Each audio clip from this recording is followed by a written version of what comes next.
Choosing color can be a bit daunting and overwhelming. This is why we're bringing you the Paint with Pilani series by builders, using their 230 tintable colors from their Fired Earth Modo range.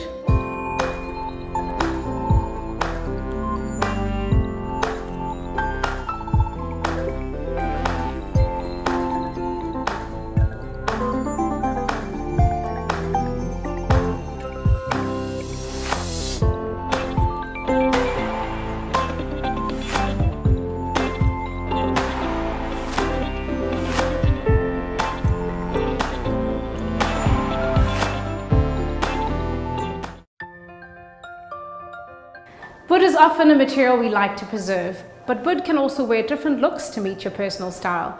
We've painted these beautiful antique chairs with the Made by Me chalk paint from the Fired Earth range, but we've also given it a little bling of rose gold using the Liquid Metals range. We've previously painted these kitchen chairs, and what we've essentially done is create a focal point in the kitchen. How did we make this work? We go back to our 60-30-10 rule. 60% of our color, which is our dominant background color that holds the space together, is the mint green on the walls. And our chairs are our accent colors in the space, and to make these work, we've repeated the same colors in the appliances and the accessories.